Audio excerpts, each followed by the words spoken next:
From the Irvine Valley College Performing Arts Center. While we can't be together in person, the faculty and students of Irvine Valley College are working hard to stay connected. Our online presentations are one way that we can share what we are working on, but also can be a way to dig deeper into the stories behind the art. Be sure to check out our website, ivcarts.org, for all of our offerings. When we can be together again in person, we will work hard to make sure your experience is as safe as possible. And we can't wait to see you again. Please enjoy the show. Hi, welcome to our next IVC Dance Masterclass series. Tonight, we're going to be talking about hip hop and how it's an evolving culture and dance. I'm so excited to have you joining us here again live for our live stream event. With me this evening are two IVC faculty members, and I am Jennifer La Curan, the chair of IVC Dance, and I'm excited to welcome Monik Jones and Cruz. Welcome, guys. Hi, guys. Thank you, guys. Thank you for having us again. Lovely to have you both back, this time as our featured artists. And we're here this evening to talk about hip hop, dance, music, anything and everything hip hop. And you both are instructors at IVC, but come from very different backgrounds, but have progressed into very similar places in your career. So we're going to talk about all of these wonderful things. So I'm just going to start off with the first question. We're going to dive right in. What is hip hop?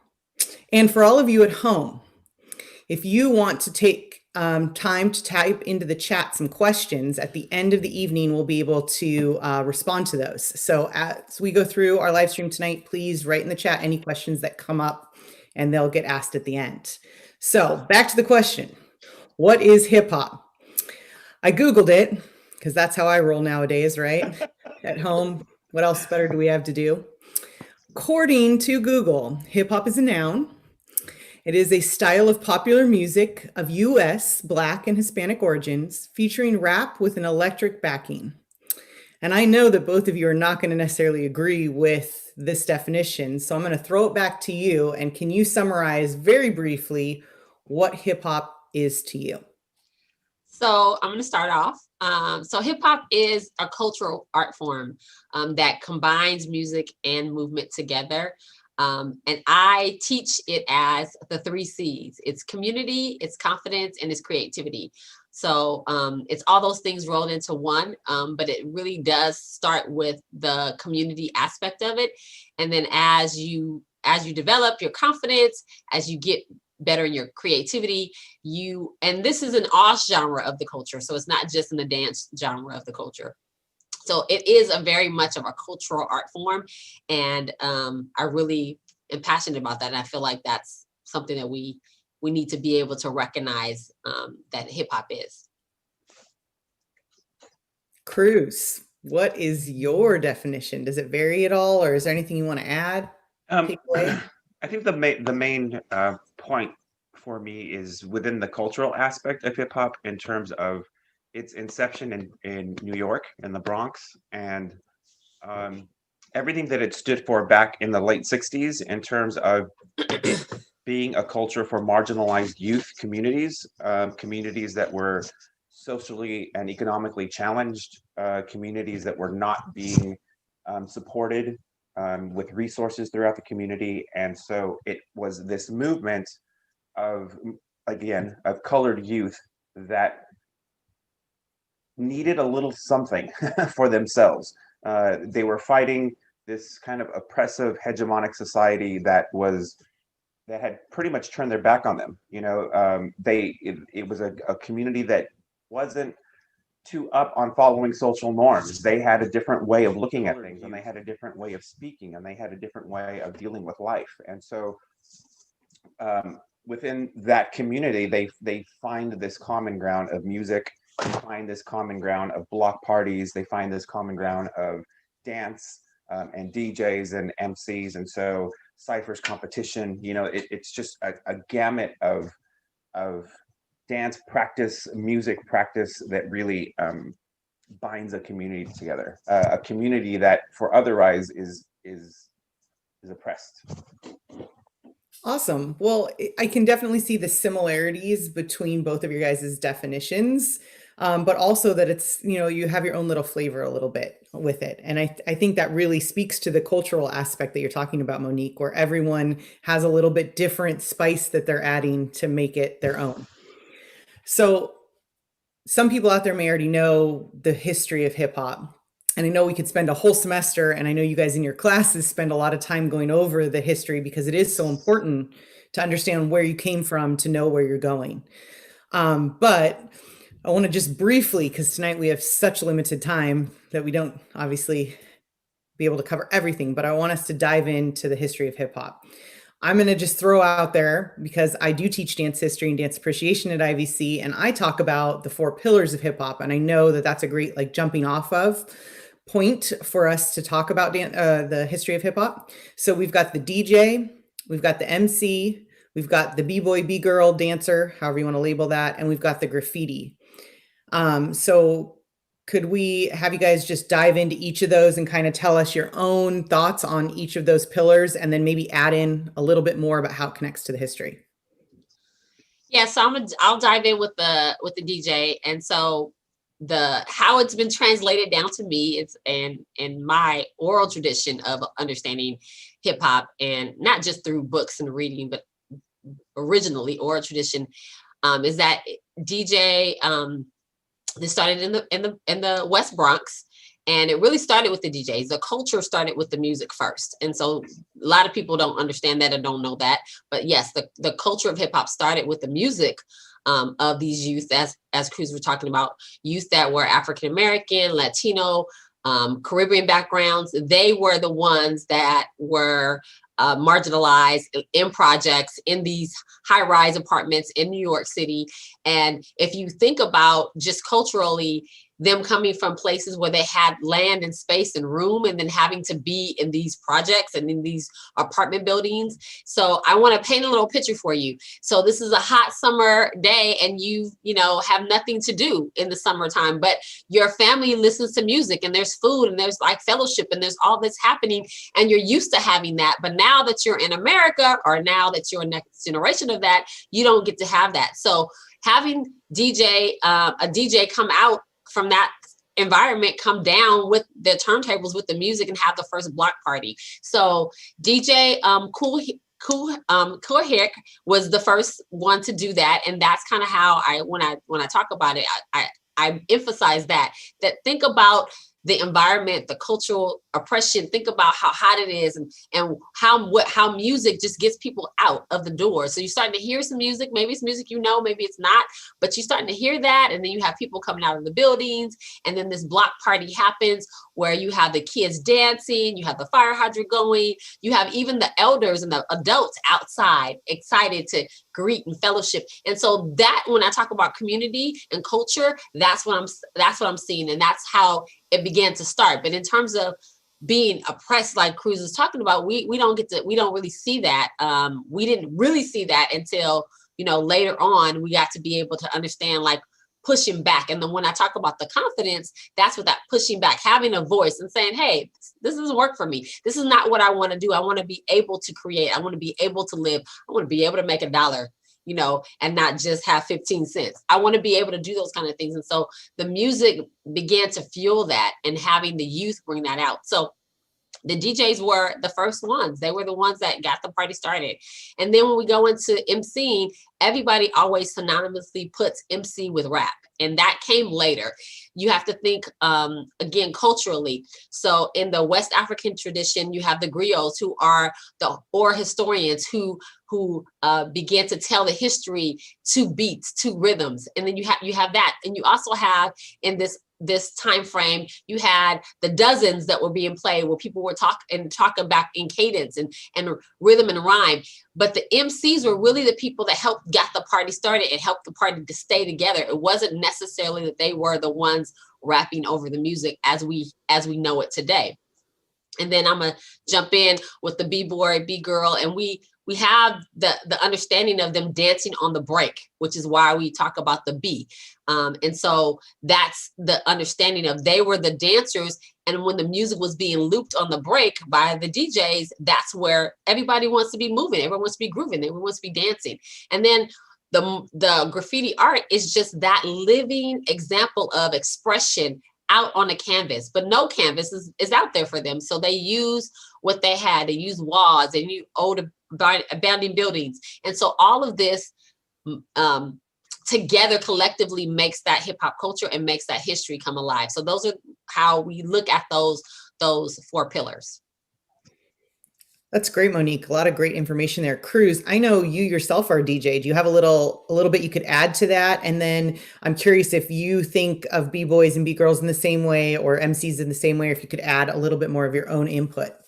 Yeah, if I could just back a little bit in terms of, you had one of the first, I guess, one of the pioneers, one of the first DJs that kind of came out and said, hey, we're gonna try this.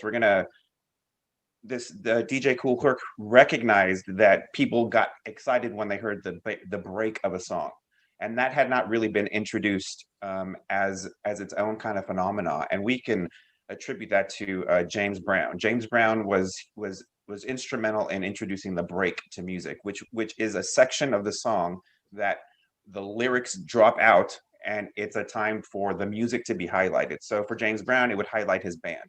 Right, he would have solos. You would have the bass solo, the drum solo, and this also allowed James Brown to do his thing. Right, the guy loved to dance, and he was a showmanship.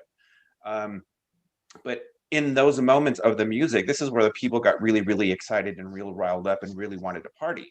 And so DJs started to capitalize on this idea and understood that if they could have these songs played and have that break be the main focal point of an entire song as opposed to just one little section, that could promote more energy within the community, that could promote more energy within the dancers or whoever. I use the word dancers as anyone who wanted to move to music. Let me make that clear too. And that in itself, helped to create this sense of community. And so again, when we think about DJs today, so much of it is based on technology, and so the DJs today are a little bit different than the DJs back then, where the DJs back then were trying to understand how to loop these songs by having 2 of the same record, right? You have 2 vinyl records on 2 turntables, and you're trying to elongate the break by knowing where the break on this one record stops, and then you started it over on this one, right? And then you try to find a collection of records that have these great breaks that everybody knows, and create this new soundtrack for the dancers, a soundtrack that is clearly based on the break. And that what was promoting the amount of dance and the amount of energy that was going on at the time. Then you have the MCs. So again, the difference here is that you have DJs now who easily can track a record or a song, and then you kind of see them, trying to hype up the crowd and get everybody going. Well, back then, since everything was manual, literally, you were flipping a record, taking a record off, flipping through your record crate, finding another record, putting it on. There was no real time in order for you to kind of look out at the audience and have that engagement. So this is where the MC comes in. The MC was the cohort of the DJ to make sure that the audience was on cue and was having a good time. And so, like Monik was saying, they would use these rhyming techniques to recognize, Joe that's coming off the street. Everyone's living in the same community, so you would just call out people that you would know, and that alone gives you a little bit of representation, right? A little validation that, hey, I'm being recognized, I'm here, and that feels good. People like being recognized, validated, let people know that you're here. That in itself was something that these oppressed communities didn't have. They didn't have recognition. They didn't have an identity that was being recognized and celebrated.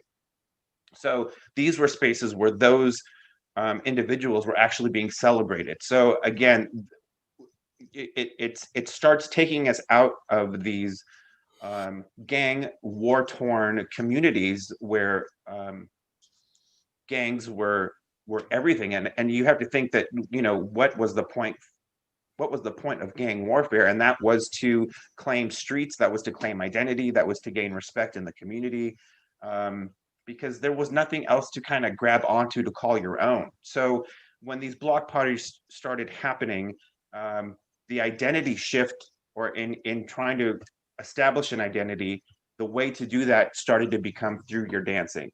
For DJs, it was having the best record collection. It was having music that other DJs didn't have. For the dancers, it was having dance moves that other dancers didn't have. For the crowd, for the MC, it was having the better rhyme over, the one who was gonna invite everybody in the most, the one who was really hyping up the crowd. So each one of those individual roles had their own technique in terms of if they wanted to be the best of of who they were. So that in itself took a lot of technique. It took a lot of practice. If you've ever emceed a party, it's not easy. As soon as you get behind a microphone, you kind of freeze. As a DJ, you're like, I'm not sure if people are going to like this song or not. So it's a kind of trial and error. The dancers, same thing. Dancers are starting to move around, and then you see somebody else, and oh, maybe I'm not as good as him or not as good as her, and I like the way he's moving, so maybe I should incorporate that. So all of these different pillars are interweaved with each other that ultimately and collectively create the community. One thing I wanted to add that we talked about before, which was graffiti arts, and Cruz, we had this conversation before. You talked about just the movement of them painting. It was a part of the process of that, and so it's really important. When I teach this in our class, I actually take this section of the class and we do a dancing lecture so that the students understand that there is movement even in creating art, that there's levels in that, and that movement can also inspired dancers to look at how the artists were moving. So graffiti arts was definitely a major representation of the culture and of hip hop, and as it develops, and we still see it today in terms of muraling and things like that. We see that and how prevalent and how beautiful it is. Yeah, I'm glad you reiterated that, because it's so easy to look at the final product of a graffiti artist and say, oh, that's what they do. And it's so much more than that. It's the process. And I had talked about this before in the last live stream we do, that sometimes audiences don't recognize the process of what is happening. So when you're looking at a graffiti artist moving and stroking and hitting different levels, it's like, oh, wait, I could choreograph that actually. If I took all that and moved it in my body, that's choreography. Yeah. And so dance is truly a backbone for the entire community. The DJ was simply not just standing there. I mean, he was moving, he was making sure that everybody was dancing, and if they weren't dancing, I need to change the record. So there's that kind of symbiotic relationship that's happening. The MC, if everyone is not having a good time and he starts shouting out, hey, everybody say hey, and everybody calls and responses, right? And so everyone has their again, their niche. But it ultimately all comes together and is interweaved. Yeah. There's two things I want to make sure we cover before we show some videos that I know will be the highlight of some of our viewers. But one, I want you guys to talk about just how hip hop history isn't written down in the same way some other Western forms of dance are, and how that may give you guys a different way of looking at history, talking about history than other dance genres.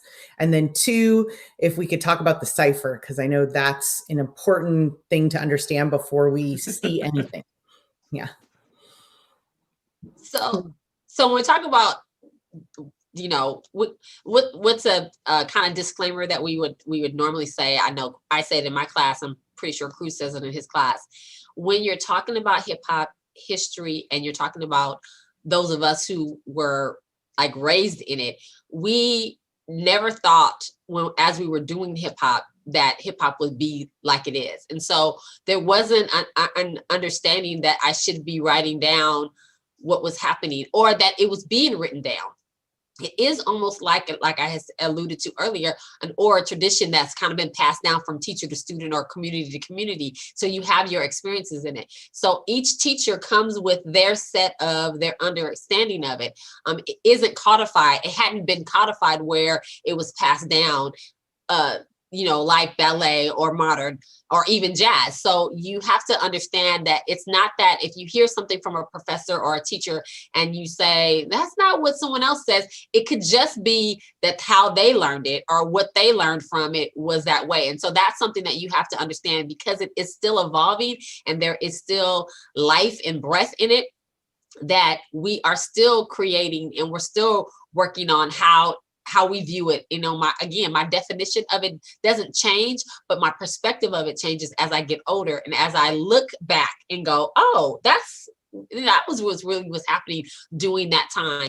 And so that's important for you to for the audience to understand. It's not that even me and Cruz don't agree, is that we have two different perspectives in terms of how we were in the culture and what we did in the culture and all of that. And so that's really, really important. And so it hadn't been, until I got to college, until I got to to college and then graduate school, that I ever really realized that hip hop was doing what it was doing in that time. Like I didn't know that was happening. I just thought everybody had these experiences because of anybody that had a community experience like I did, had that experience. But I didn't realize that if it wasn't anybody who was a historian writing things down, and then history is from that person's perspective. So you want to make sure we keep that in mind. So that's one of the reasons why we have these discussions and these debates and these conversations about the evolvingness of hip hop, because it hadn't been,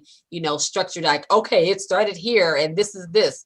We say that, but like Cruz talked about earlier, there's other people in the community who are still living who said, no, it didn't start. DJ Herrick maybe did the block party thing, but there was things happening earlier and it could have been an earlier generation. Like from my perspective, it is really community. It was fellowship. It was food. It was all of that happening in that scene.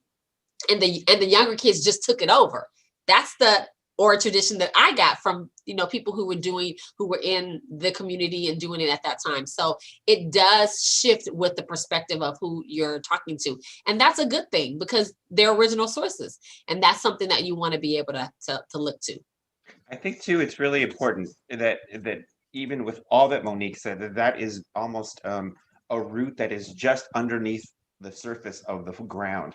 If you follow that root further, deeper and go deeper and deeper and start kind of digging, this is a little bit of a rabbit hole and you end up in other countries all of a sudden. You're talking about, African traditions, Native American traditions, especially when you're talking about the oral speaking of traditions, and those orators were speaking to drummers, right? It was, so there's that tradition, that long lasting tradition that has come way before even what we're talking about now. So its roots are deep, and I think that we're just beginning to scratch the surface on where did this really come from. We're certainly not saying that hip hop started in the 70s. Hip hop started in the early 60s. We're saying that the movement started to gain traction and it started to gain more visibility, and there's documented pioneers at that time that really started to, for whatever preceded them, started to come out and do the action. But that's not to say that a lot of groundwork, a lot of traditional, historical traditional things that were happening before then weren't influencing what ultimately started the movement. So with that being said, talking about a cipher from my West African traditional experience, when you finish a West African class, you have what's called a banza. You make a circle around the drummers, and then the drummers playing the rhythm, and you jump out and you are dancing with the drummer. You and the drummer are one. So when you look at a cipher in hip hop, you have that same kind of encompassing in a semicircle, and you are either battling, you're showing off what you can do. And that's the same tradition. So I make that link specifically because it is that link. And that happens in not only West African tradition, but as I study and dance Afro-Caribbean dances and Latin dances, there's always this opportunity to show off.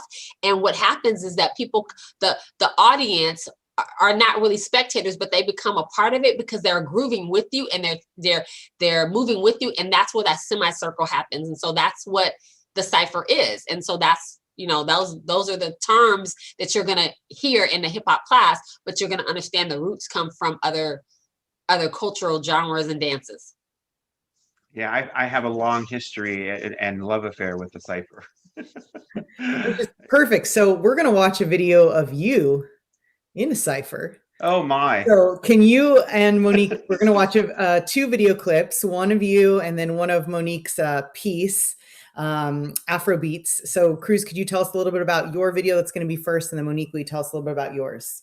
Yeah, so this is just a small clip, and what was really interesting is that in 2016, I lived in Japan for a year, and was just a life-shifting experience for me, and was able to attend a dance festival that was literally took an entire prefecture in Japan. It was enormous. I can't even tell. I mean, it took Block Party and amplified it times 100.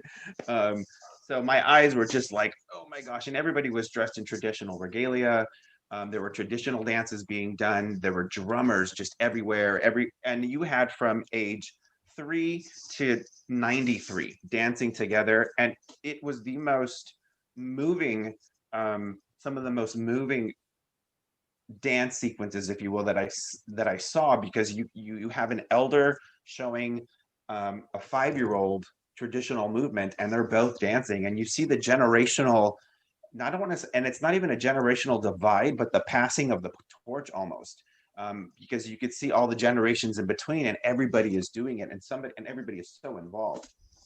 So it was just a wonderful experience. So as I'm taking in all this information, I find myself amidst a bunch of drummers, and I just, for the life of me, was like, oh my goodness, there it is. They found kind of like my heartbeat, and I was like, there it is, they're doing it, and I was just kind of bopping around, and and it's interesting because I guess for me that this is where my love affair with hip hop culture is that it's so innate. And this is my definition here of a cipher is that it's unpredictable. It happens anywhere. It happens when you least expect it.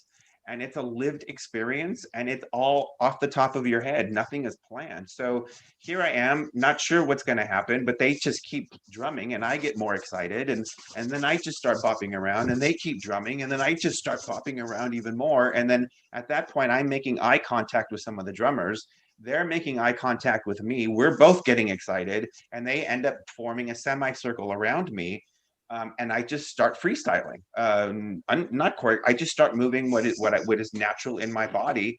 And in the middle of it, I have eye contact with all the different drummers, and they're making sure that they're keeping up with me, and I'm making sure that I'm keeping up with them. So there's that symbiotic relationship again that is so indicative to hip hop culture and African diaspora, African traditions, is that the music and the movement are synonymous. They are one.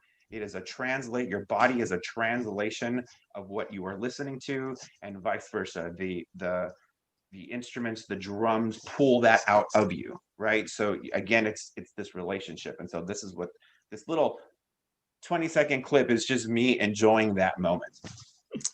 And then for me, this is a piece called Afro Beats that I did at Cerritos College in 2019. And the section that you're seeing is the opening section, which is the drummers drumming. And then there's 3 groups of dancers, and they're all dancing. And then they form the cipher around, or the semicircle around the drummers. And so you're going to get to see a little bit of that movement and how that comes about. Awesome. Well, let's go to those clips. I'm excited to see them.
Well, it was awesome, one, to see Cruz in his natural element, just really going at it and dancing. I know it's always fun in auditions to even just watch you move. So to see you just really doing what you love to do is incredible. And then to be able to see that same idea on the main stage with Monik's choreography, where we can see the circle and the music being the center of it all, it really just clearly puts together everything you were talking about up until this point.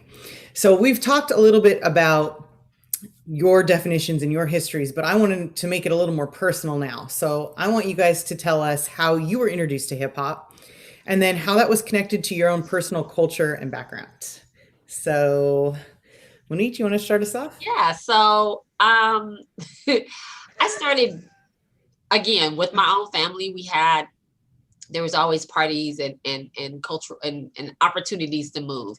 Particularly, we had a family reunion kind of situation where we would come back to a particular community. Our community is called Nicodemus, and we would have a big 3-day block party is what it is.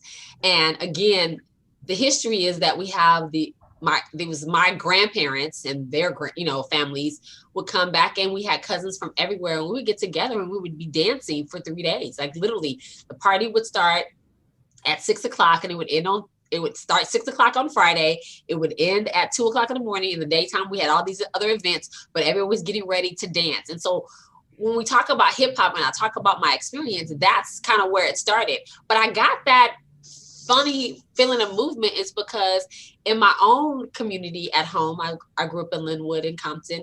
My family would go to the park because my brother played baseball, track, he did everything. And so as a family, everybody went together. We just didn't, they didn't just send their kids off. The whole community, the whole family went. And so my sister was a bookworm. She's a lawyer now. She'd be in the stands reading her book. My dad and mom would be helping my brother, coaching. My mom would be, we had the snacks and stuff. And I would be off in the gym with the kids, with the music, dancing. And so my experience of hip hop was like, I thought everybody in the community went to the park and on the weekend and on, Tuesday nights when you had the practice and on Thursday nights and, Saturday afternoon when he had the game, that everybody was doing that this was literally everybody's experience, that music was happening and there was always this bunch of kids somewhere dancing and we were always together. And so I was not trained in saying I'm a hip hop dancer. In fact, I would have never said I was a hip hop dancer, but I didn't know it. Like I was alluding to it before. It wasn't until I got to college and I got like later on and I was like, wait, I've been doing this for years. Like, this is what we do. Like, everybody doesn't do this. You got to take a class for this. Like, I didn't understand that because it was so organic. It was so natural for us to have that. So my experiences really happened in the parks and recs. It was that kind of environment. I remember taking, I probably was like 8 or 9. And I took at the YMCA, they had this jazz funk class. It was one of my, first time taking a class outside of liturgical dance. I studied liturgical dance at the church. So that was my understanding of movement. But I took this class and I was the only one in it and I was having fun. And then my mom was like, oh, it got canceled because there wasn't enough people. And I was like, oh, don't worry about it because we got Tuesday night at the park. I got, so I never felt like I missed anything. There was a community of people around me. We were grooving. I have to allude to the fact that my father was a disc jockey. And so he had all this kind of music, like he had listened to all this kind of stuff. So he was introducing us to all this kind of stuff. And so I studied the music. And like Cruz is saying, the music and dance are one, but when you're improvising, when you're freestyling, when you're developing the confidence that I talk about in terms of the creativity, you got to be in that music and you have to be listening to it. And so I was always somewhere with my Walkman on, doing stuff. I was always moving, and that was the impetus. But I thought every kid was doing that. I literally was naive to think that everybody was doing that, especially if you were a dancer, that everybody had some kind of community where you were always moving and doing that. And so that's where hip hop began for me. Parks and Recs, Tuesdays, Thursdays, and Saturday afternoons, we were doing it. And then we got not good enough where it wasn't that we were really competing, but when my brother's team would go to other communities, who would be going? Their siblings. And then what we would do, halftime, whatever, we would have our music on and we wouldn't necessarily be on the floor, but we'd be on the side dancing, and people started to recognize how good we were and things like that. But that is my experience of it. So Cruz, is yours similar, different? Tell us a little bit about your I background. mean, what's so similar is just that idea of you just kind of did it because you wanted to do it and you just found a space, and if someone had music, you just, all right, let's jam, let's do something. And so that's why I smile, because so much of that is so it's so relevant. And I can remember, you know, my first introduction to hip hop was really falling in love with music. The DJs, African Bambaataa music. His music, because it was African Bambaataa is one of the pioneer DJs in hip hop history, and was one of the first DJs that would implement electronic sounds into his music. He's known as an Afrofuturist, right? So he was combining African tradition with future sounds and music, and worked with a electronic group back in the 70s known as Kraftwerk, that was not from here. And Kraftwerk is actually deemed as being one of the pioneers of house music and EDM music. I believe they came from, I don't remember. I'd rather say that than to say the wrong answer. I can't remember where they're from, but they got together, and African Bambaataa ended up sampling a lot of their music into his songs. So he's combining this electro funk style of music, funk mixed with these electronic sounds, which I was enamored with. I love the robotic sounds in music. Remember Freakazoid, robots, please report to the dance floor. You know, like, that was my song, right? So for me, it was the connection to music first. And dance was a way for me to connect with the music. It was, I wanted the sounds to come out of my body. And since I didn't know how to play an instrument, so it was more of a mimicry. It was like, okay, so when I hear this sound, how does my body react? And how can I make that sound look like I'm making it through my movement? Right. So that was my first introduction. My brother used to have 2 turntables in his room. We used to blast those, those big Sherwin Vega speakers that nobody should have in a house. So we had them and just blasting music just all night long. And he was trying to understand how to mix, and he was mixing, and I was on the other side of the bed trying to figure out my left foot from my right foot. And so when it really came down to it, though, there was one particular moment when you do all of and at the time, and Monik, you can jump in on this, at the time you think you're just having a good time, but you don't necessarily realize that you're studying. Right. You don't really realize that you're actually, what you're doing is analyzing music, you're analyzing your body, you're analyzing what sounds fit your body, or what movement fits what sounds, or what sounds that you like, or all of that information is you're absorbing without trying. It's just kind of innate, because it's something that you love to do because you're so passionate about it. So move forward a couple of years, and then I find myself with this story. Gosh, I need to get paid for this story. So I used to love to go to theme parks, right? Magic Mountain. If my brother's watching this right now, he's laughing his butt off right now, because I tell the story. I went to Magic Mountain. I used to go to Magic Mountain all the time because I love the theme parks. But the whole point of going for me is that at night they would have after parties in the back lots. And that's ultimately what I was waiting for. So one day I went, spent the day, went into the back lot, and I never had the guts to actually dance because I was just kind of sitting alone. But I was people watching and watching what people were doing. And again, I think this speaks to Monik's confidence, one of her C's. Because although I already had all of this background information in terms of what I was doing at home with music and trying to mix and doing all that, it was a matter of, okay, so when are you going to actually get up and do it? When are you going to get up and get out there in a group of people you don't know and actually do this? And there was a cipher that was formed right in front of me, and I was just kind of, bopping around. And this was the first time I saw three women walk out into the cipher, and they walked out like, okay, we got this. And I was like, uh-oh, something's about to happen. Like, you could feel the tension, right? And as soon as they hit center, they just did a little look at each other, and then they broke out into the little snake and a line, and then they did a little formation, and then do the hips, and then did the shoulders, and in unison. And I absolutely lost my mind. I had never seen anything like that. I was like, I want to do that. I need to do that. That is what I've been wanting to do. And so from that day, I went home and I was like, that's it. I started practicing how to isolate my neck, how to do shoulders. And now if I do this with this sound, how can I make this do this? Until I finally had the guts at one of my first junior high school dances and said, all right, now's the time. Pull it all together, jumped in and did my first little cypher solo. And everybody went crazy because I was the little quiet kid, and it's the quiet ones you have to be careful about, right? I mean, I was a bookworm, but not on the dance floor. It was like if you're talking about taking up space and claiming a space and an identity, that was it for me. Like I solidified if you didn't know me at that point, you knew me then. And I was, oh, there's the guy that dances. There's the guy that dances. And that was fine for me. So it was just, again, I love to call the cypher my studio, my classroom. It's where I learned how to take my losses. It's where I learned how to enjoy praise.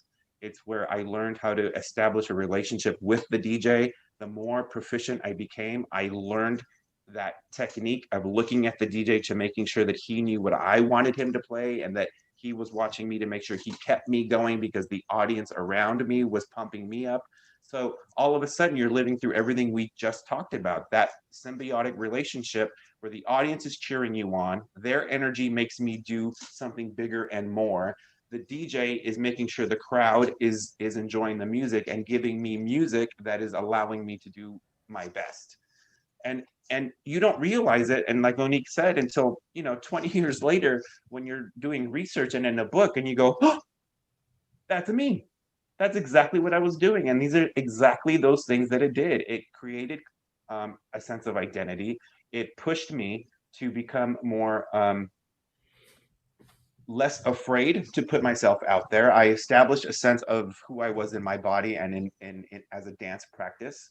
And because of it, I became a part of a community that I otherwise would have missed out on. And that's my story. It's so awesome to hear, about how you guys really were introduced to this, because seeing you in the studio, I see the passion, I see the understanding, I see the knowledge, but sometimes our students and other, even peers don't really know how, like, I didn't know that about either of you. And I just feel like it explains you as people, explains you as artists, and it gives me that so much more respect for you and what you do for this profession. But we have more videos to show. Yay. So we've got 3 more clips. Cruz, we've got your call and response, Monik, time and space, and then another clip from your Afrobeat. So can you guys tell us a little bit about those before we go in and watch those clips? Yeah, and I just have a disclaimer because I was going to be in call and response, but I don't know what happened. And so I just want to say that publicly, that was supposed to be my piece. So when you see the movie, that was supposed to be me. Okay, just want to say that.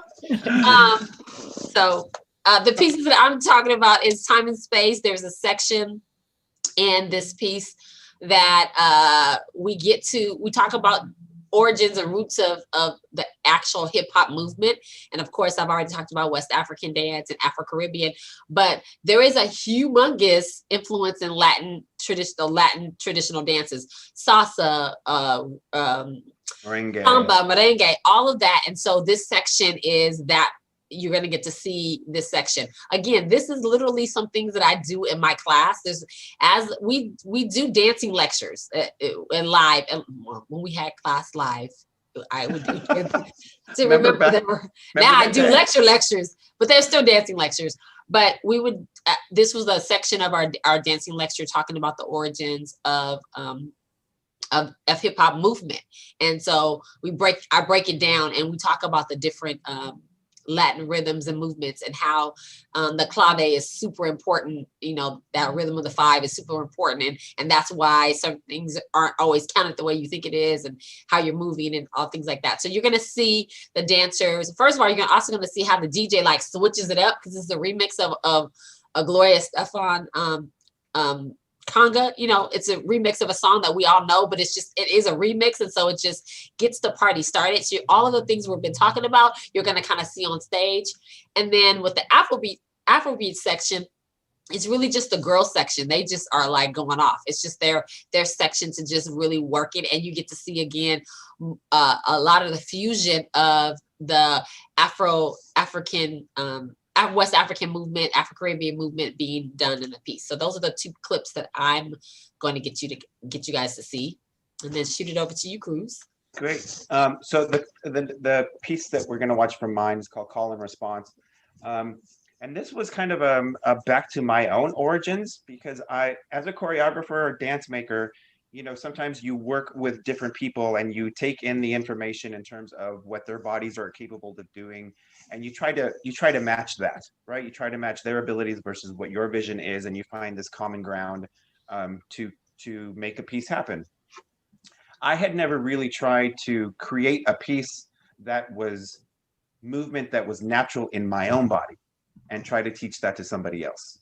And so I did a little class on myself, a little movement analysis, and put on this music that was truly a mix of Afro beats, of African tradition drumming, of salsa music, of the heavy bass and the staccato, you know, the staccato beats, the polyrhythms. And I started to move to it naturally. And what came out of my body, I was a little kind of, that is really interesting, because that is not how I would consider myself as a mover. So it was very hips, and it was very arms, and I was very up, and shoulders were moving. And so I had kind of not acknowledged my cultural roots in terms of being Mexican and having traditional Mexican dance in my blood. And so never really had experienced playing with that style of movement. So as I'm starting to create movement, I'm making these connections between that movement and hip hop, and understanding, hey, this looks like what I would do in a hip hop piece, or this movement I've done before. It just looks a little bit different when I throw it into a hip hop number. So it was really, really interesting to understand through research that when we're talking about African traditions being, you know, the foundation for hip hop movement, not just in the United States, but that African tradition is in many countries, right? When we're talking about the African slave, they did not just come to the United States. Latin America was a huge hub of where African slaves were sent to. So that tradition of African tradition is seeping into and is being intermixed with Mexican tradition, with Latin traditions, Latin dances. And so I found it fascinating that a lot of the movement that was coming out of me had that tie to hip hop music. So I'm showing the style of movement that came out of my body, but the point of the piece was to kind of show the foundation of where some of the hip hop movement that I do is coming from. Well, awesome. I'm excited to see these clips. We'll first see Cruz's call and response, then Monik's time and space, and then Monik's Afro beats. So let's go ahead and watch those clips.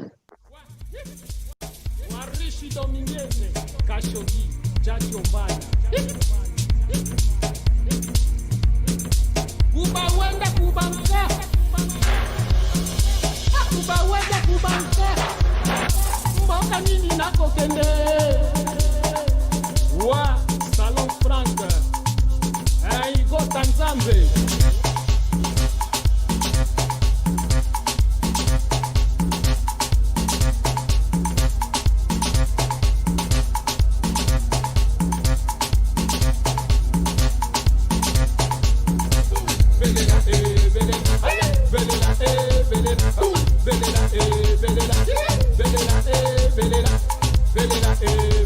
Janete, bebê Stella Ndoya mama.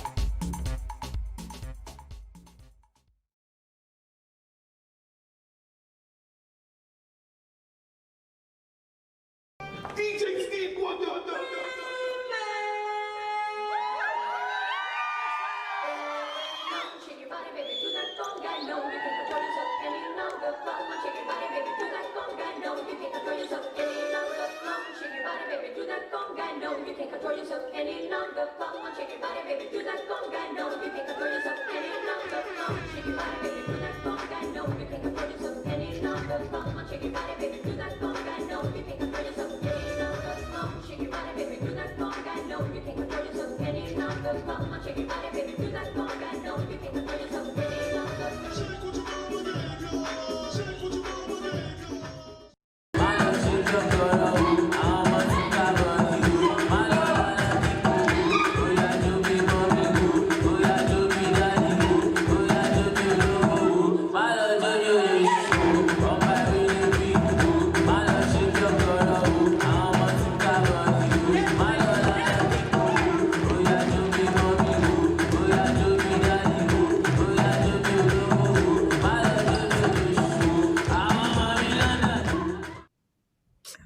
All three of these clips just make me want to.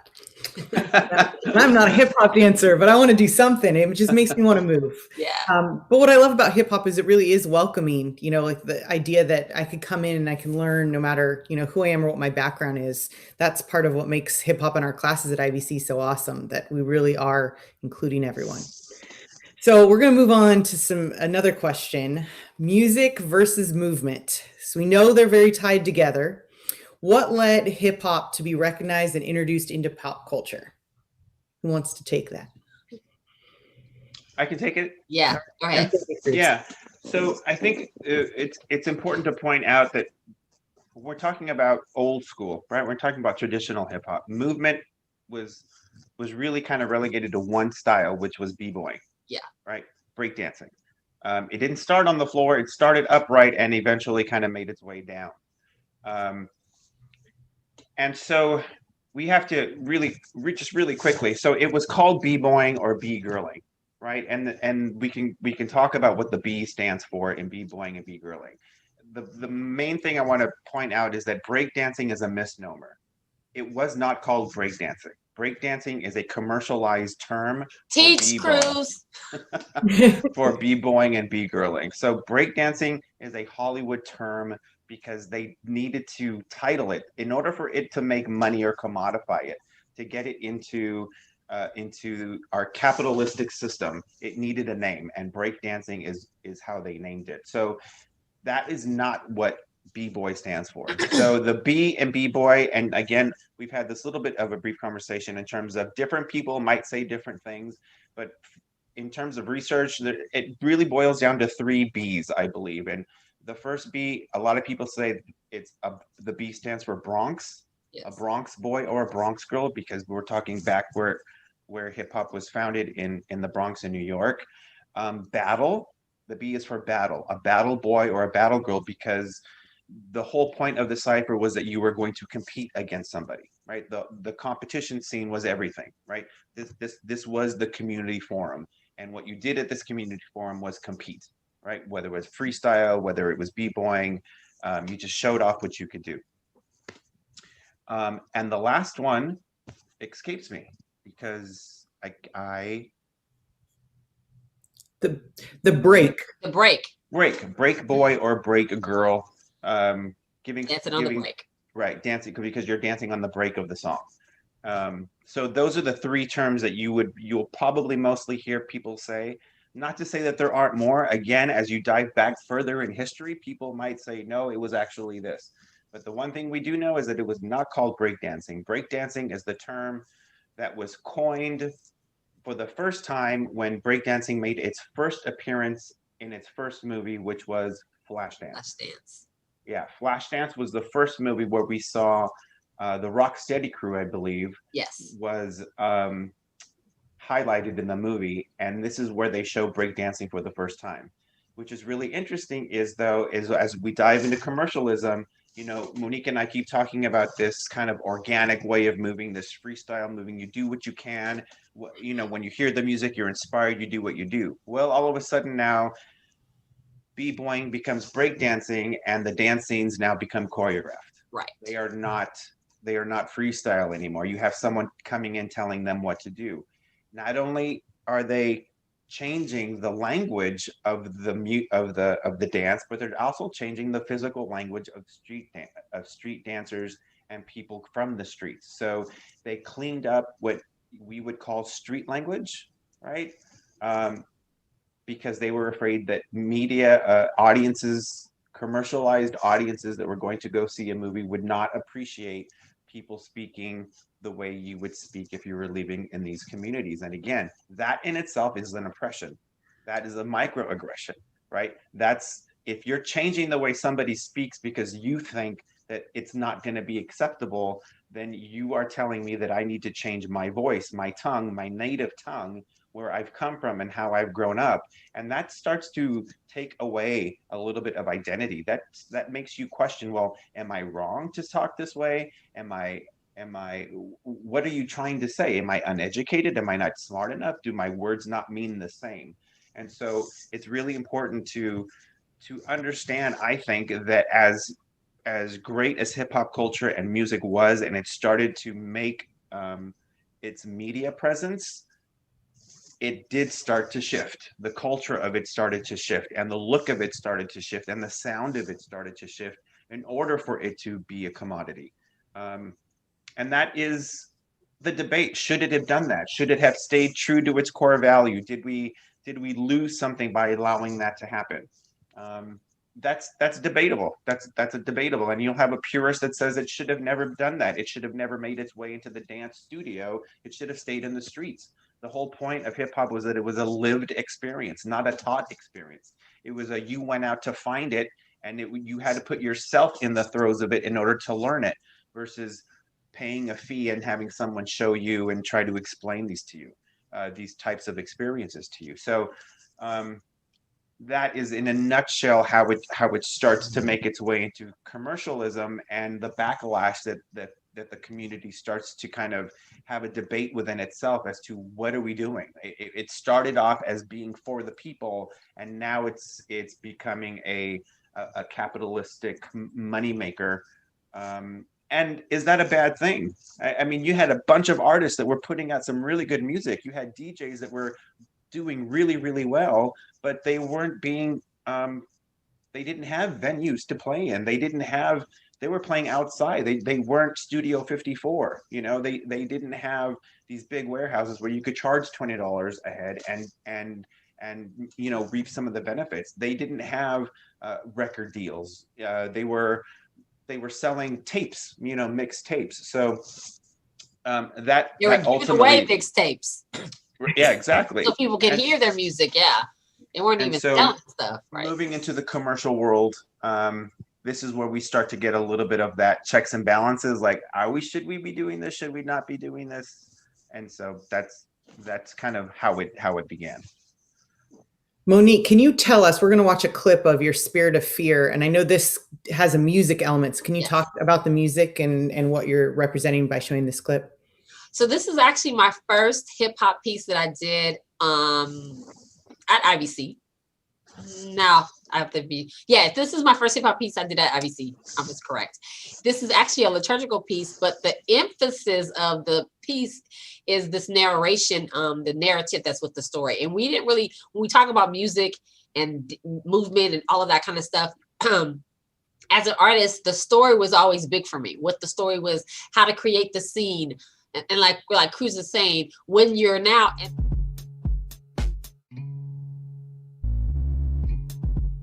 to have a feeling of that, sometimes they become fearful because we say it's a safe space, but it's still hard for them to be able to say, like, okay, I'm trying to translate the studio into a block party at someone's house. So the Spirit of Fear is a piece that talks about, again, oppression, like just and then when I listen to it, I watch it again, I'm like, it's like right now happening.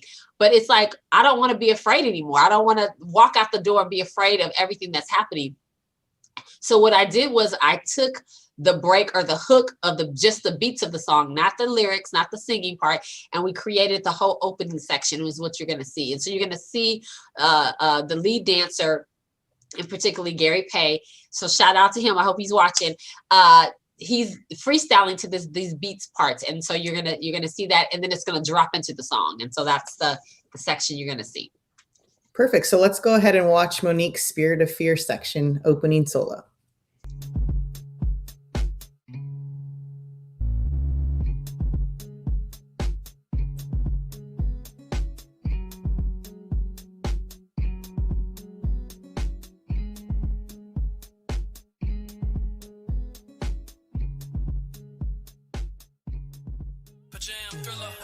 Not gonna be afraid no more. Fear don't live here no more. Not gonna be afraid no more. Pain just walked out the door. That spirit ain't here with me. God didn't put that in me. But the spirit of power and love and of sound mind, sound mind. Well, this is awesome because I wasn't at IVC when you did this piece. So I love just being able to see the history of what we've done at IVC and your career, and both of you. A lot of these things that you're showing are going back in your history, Yeah. and letting us all see that, which is awesome. All right, so we're going to kind of keep building. I'm going to throw out some words: old hip hop, new hip hop, concert dance, freestyle, improv, higher education, how that connects in. Whew. And then I just want to throw out there too, let's talk about what the fifth pillar of hip hop is. All right, so I'm gonna just jump in here. So freestyle, improv, in liturgical terms, we call it praise dance. It's all you being in the moment with the music, your spirit being free, and you being able to allow yourself to move. You have to develop that skill. Again, me and Cruz, as youngsters, we love music. We listen to it. We dived into it.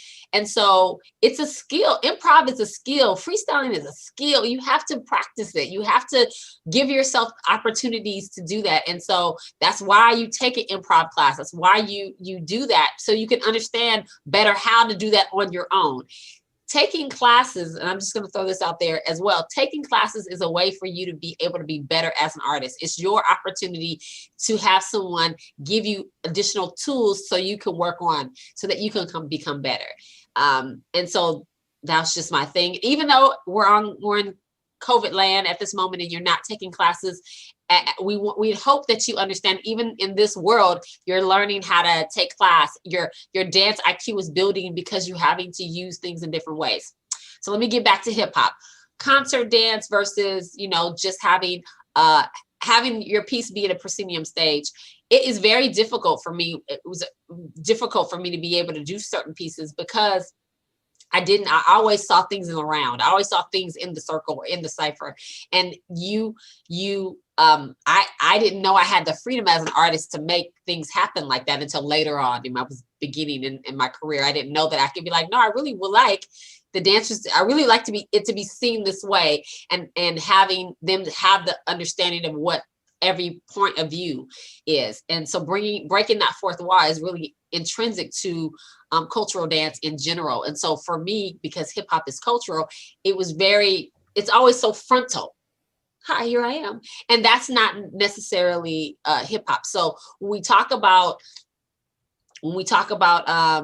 choreographers or people that are doing things differently, like Irvine Harris and his Pure Movement company, and he's setting pieces on Alvin Ailey and other companies, and you see the different angles that he's using. It's not by happenstance that he's doing that. It's because you feel encompassed in the piece when you see the way that happens. And that, again, takes skill and technique, but it also takes the perspective of him as the artist to be able to say, I want the audience to be in it, even though we have the separation. So even though they don't always get a chance to, and Cruz does this greatly, he does this a lot, because he scales back that, that proscenium stage, so you can feel like, oh, it's in the raw, it's in the real. And that's because we want you to get that opportunity to really feel it. So hip hop, not that it can't be, on stage like that, but it is going to have that essence of breaking that fourth wall, making sure that you are encompassing the people so they can feel like they're a part of it and get in with it. So those are my little parts.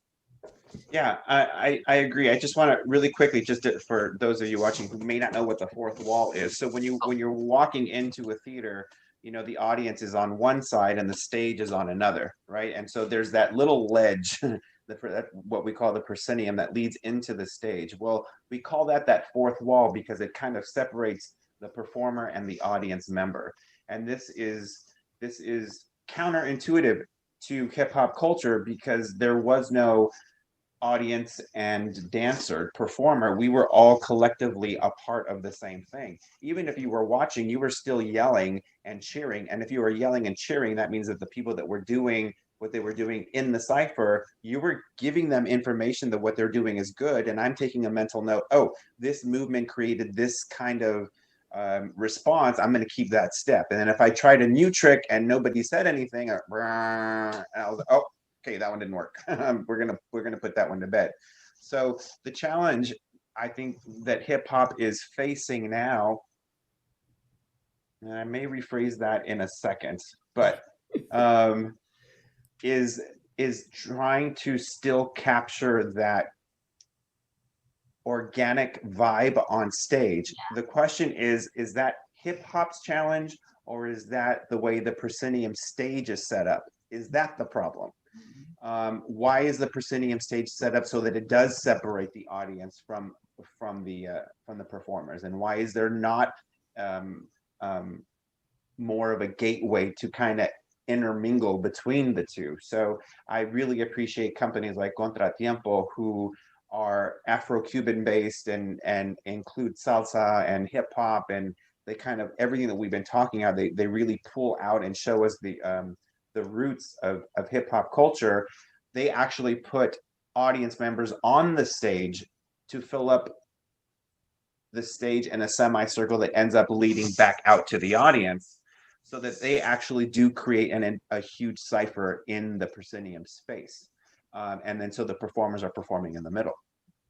And Well, so I was gonna say that's a great question too, because theater does that, but us as dance doesn't. So I was just thinking that's an interesting parallel. Yeah. Like we got black box theaters and other things, but the dance doesn't seem to encompass that in the same way. But that's going back to Shakespeare. You know what I mean? Like their history as well. So it's like dance needs to find a way to reconnect to that history to be able to really be authentic for experience for audience. yeah, it's true, and this is why I second guessed. It's like, wait, does hip hop have the problem, or do we need to figure out why are proscenium stages set up to, and this may sound over dramatic, but why are they set up in a way that actually excludes being able to show what traditional dances like hip hop and African dance and traditional cultural dances to be able to be represented in their true form. Right. And so that's something to be looked at and talked about, I think. Well, That's since another stream. it is. Well, we've been talking about audience, and I forgot to remind our audience tonight that they can participate and break that fourth wall.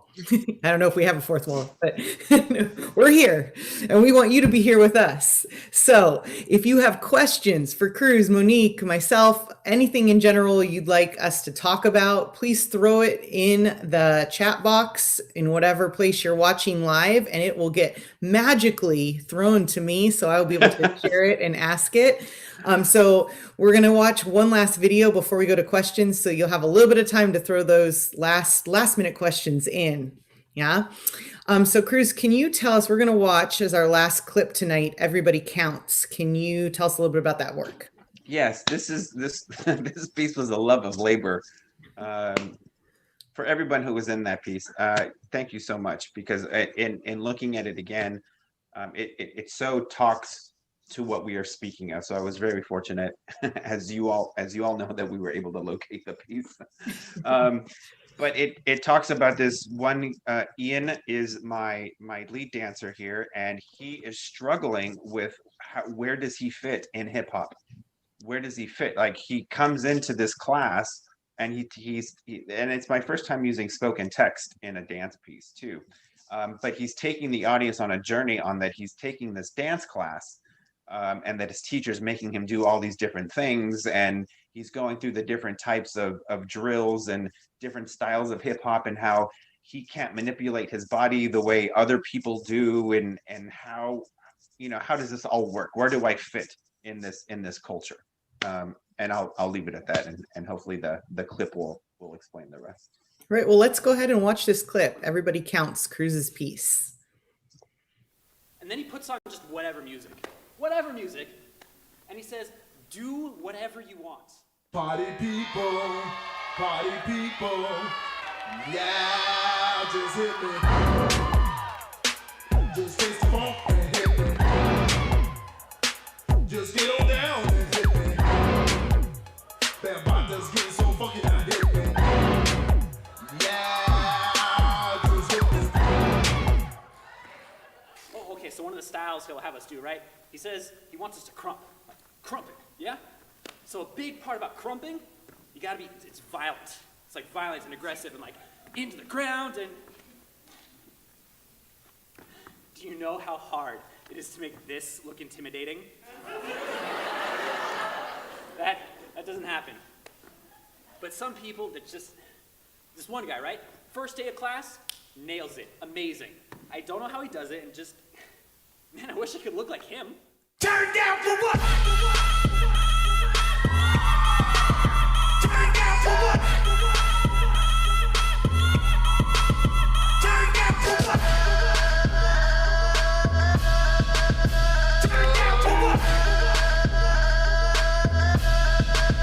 Turn down for what? Oh, okay, and there's this other style, right? That he makes us practice and learn. It's real old school, classic hip hop. It's like all this cool popping and locking and like, I wish I could look like them too.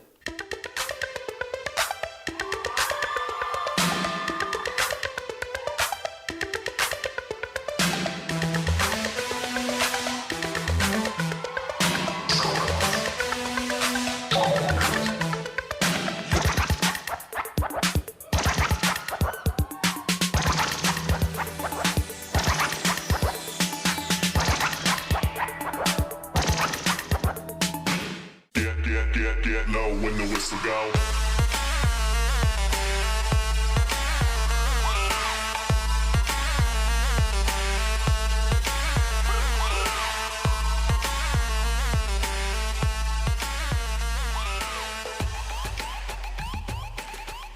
Get low when the whistle go.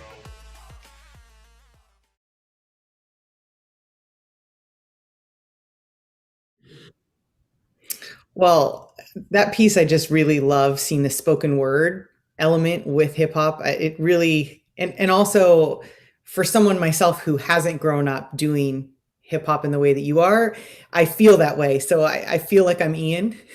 But but what's great, or Ian's character, I should say, in that piece. But what I love in having all these conversations that we've had building up to this live stream is that it's made me realize it's just about the practice of the craft. So in order to not feel that way, and this is probably true of any dance genre, but particularly with hip hop, it's just getting in there and actually doing the work and doing the movement, practicing on my own. It doesn't have to be public. It can be a private practice, but that's the only way you're going to get more comfortable with it. And then finding what is unique and special to you. You both have that as choreographers and artists and as dancers. And I think we see that in your pieces and your works where you've taken all of these different people, especially in that last piece, and you can see their specialty and their talent inside of your choreography, which is really cool.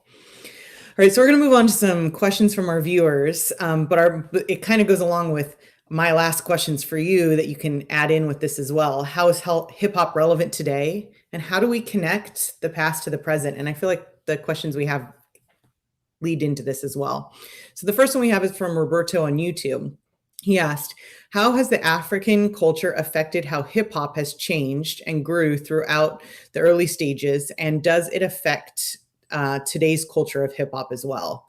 So talking about how has African culture affected and changed hip hop? We already talked about that. So could we maybe talk about how African dance is still connected to hip hop today? Yeah. So even when I talk about the Afro beats piece, the wave of Afro beats music and dance is explosion. And it is just it's a fusion. It's literally a fusion. And I only say it's a fusion because what it is that you're taking some traditional steps and you're putting it to other music. And that's what makes it a fusion. So even when I look at Cruz's call and response piece, I'm like, oh, there's some Majani steps in there. Oh, there's some, and I'm calling out traditional West African dances. Literally, it's all infused in that. And there is a saying, there is nothing new under the sun. There really isn't. And so not that it's not, things haven't been innovative, but it's just, it just takes it to the next level.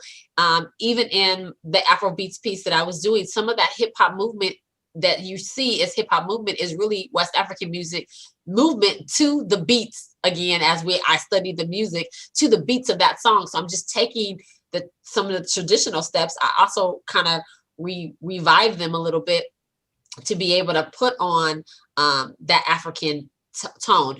But when you're taking a West African class, you're really, really grounded. And when you're in hip hop, you're really, really grounded. So you're not like standing straight. So some of the tenets are the same. And so it's going to always have that life breath in it. Music and movement are one. The dancing and drumming are one in African, the music and movement are one in hip hop. So there are so many similarities that are going to continue to progress. And as people begin to, again, as Cruz alluded to earlier, keep looking and rooted down, they're going to see how all of these rhythms musically, if we just break things down to the beats, how similar the polyrhythms are and how, in terms of how that is done. And so that's what we're moving to. So it's going to continue to be just as influential as it has been in the past. Yeah, well, it's exciting to think where African and hip hop can go, and then how that fusion is going to continue to live. Another question we have is from Gary on YouTube. He says, Monik, Cruz, yay! Yay. Shout out to you guys. This is Gary, an IVC alum. Question: given how there are new artists in hip hop music like Dojo Cat and DaBaby, and excuse me if I'm butchering those names. Similarly, will there be a new evolution in styles coming out of the hip hop dance scene? So I think they're, again, equating this back to music and dance being so connected, and they're seeing the changes in music. How is that, or what is happening in the dance scene to react to those new music forms or trends? Yeah, I think what we're seeing more of today are what you just said. They're trends. I think that that's a very commercialistic point of view. I'm going to create a song. I'm going to create a fun Superman, where we're going to create fun that everybody can kind of join in. Now, the great thing about that is that that does instill a sense of community, because everybody gets on board and wants to learn the dance, right? And then when you play the song, everyone knows the choreography, right? So I think that those ideas are what is, again, the foundation of hip hop culture, just being fortified in a different way. Now they're using the music, now they're using the dance to bring people together in a more kind of party atmosphere, and everybody have a good time. And so I just think you're going to keep seeing these developing trends, because people like it. People like to recognize themselves in the songs. People like to jump in and feel like they're a part of a community. But again, as it evolves forward and doing these types of dances within the music, like choreographed little signature pieces within the song, it's still ultimately the result is what the basis of hip hop was for. So it's almost like you never get away from the true foundation of what hip hop was, and that was to bring people together. That was to have people party, to be an inclusive kind of situation where everybody could show off what they could do and just kind of let go, let free, and let dance be kind of the pivotal, the how would I say, the movie maker, the one that kind of culminates it all together, that holds the glue that holds it all together. So that doesn't really stray very far from the foundation of what hip hop culture is. That it goes in different directions in terms of sounds, the style of movement. I believe that that's just an evolvement of movement, an evolvement of movement. And like Monik was saying, you have different styles coming out with a lot of fusion. People are borrowing from jazz, people are borrowing from this, people are borrowing from voguing, from house music, from shuffling, and adding hip hop on top of that. So, things evolve, and we're borrowing, and so it's growing in that fashion as well. All right, I got a couple more questions for you guys. Zara from YouTube asked, sorry if I missed it, but what was the name of the fifth pillar of hip hop? And could you elaborate on it a bit? And I think I did bring it up, but I don't think we actually ever said what it was and got into it. So could you take that away? I had talked about Africa Bambaataa being one of the pioneers, and he was a great DJ. And he was actually a member of the Black Spades, which was a really prominent gang in the Bronx. And so he was he was a pioneer in that he really spoke up against the gang violence that was happening in the time and said, hey, we got to stop killing each other. We have to stop hurting our own community, and we've got to come together. And this is where he started his DJing and started to culminate kind of his craft. But on top of that, with the 4 pillars, he added the pillar of knowledge.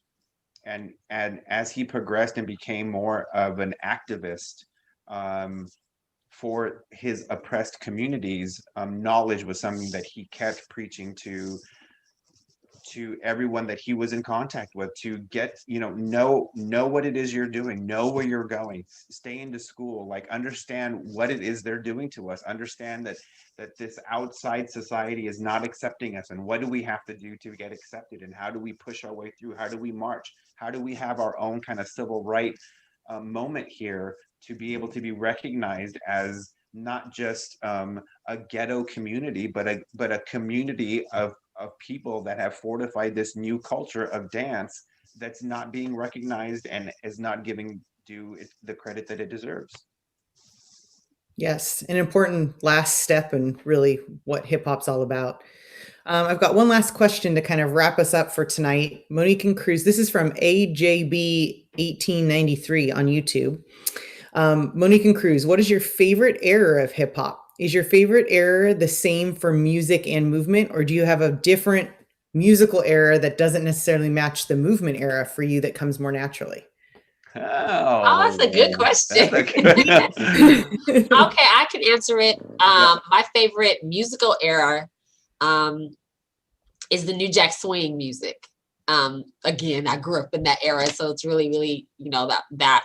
But I didn't necessarily think that I was a New Jack Swing dancer in terms of like what I was doing, but I love that. And so when I get to that part of my lectures, I have so much fun with that.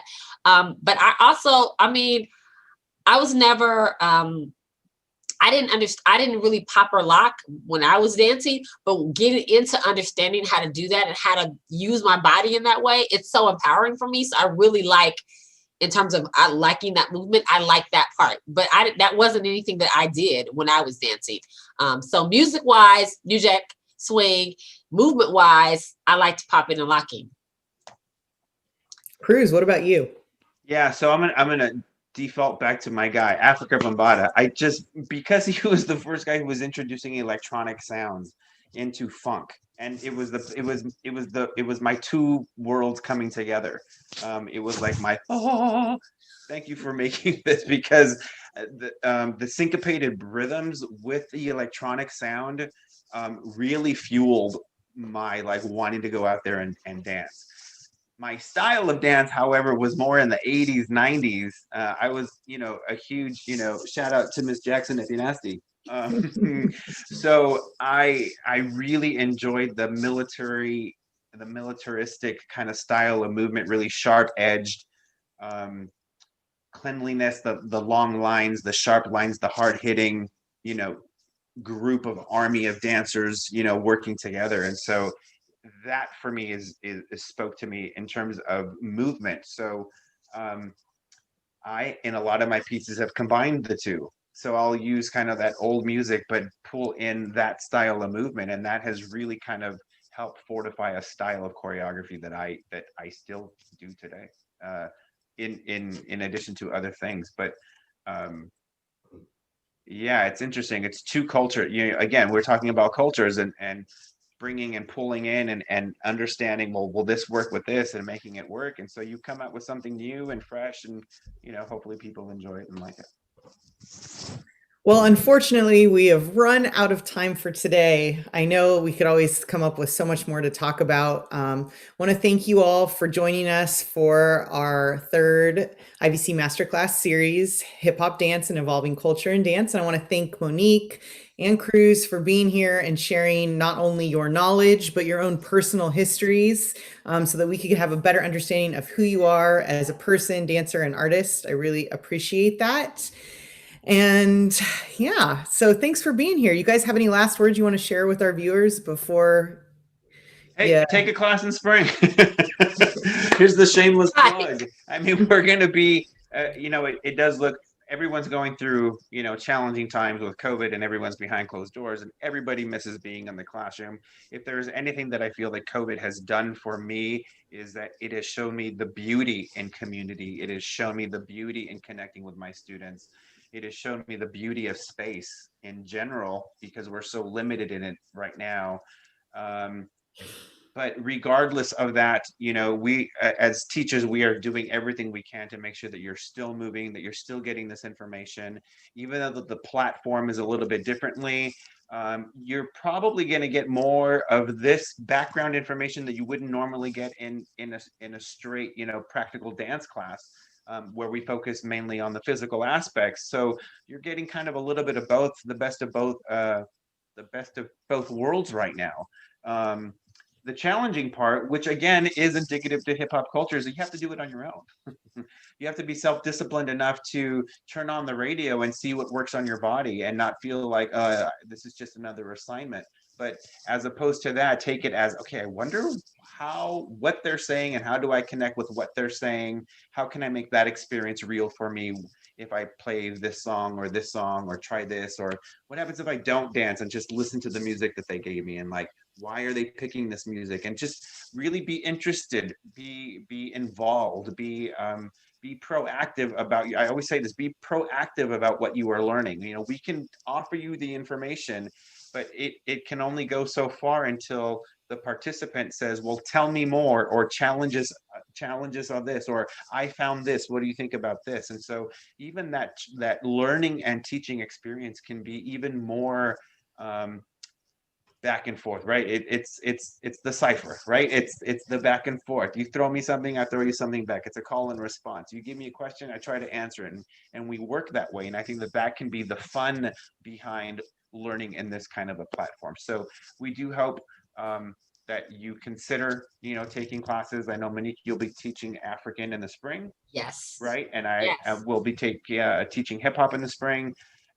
We have pre-recorded videos, we have dances, we have selected music for you to look at, we have videos for you to look at, we have analysis that we do, we go back into history, we go into this. There's so much to do. So we do hope that you join us, because I think that Irvine Valley College does something that is very special, and we are within ourselves a community, and even as instructors, we tend to huddle in a cipher and exchange ideas and play around and see who's doing what. And so I think that's very special, and I think that is unique for Irvine Valley College. So I do invite you all, take a look at our program, take a look at what classes we have coming in the spring. We also will have a virtual dance concert that we do, dancing for the camera. I mean, how great would it be to jump in and we can make a hip hop video, for our production, and we have video editor. We all have video editing expertise.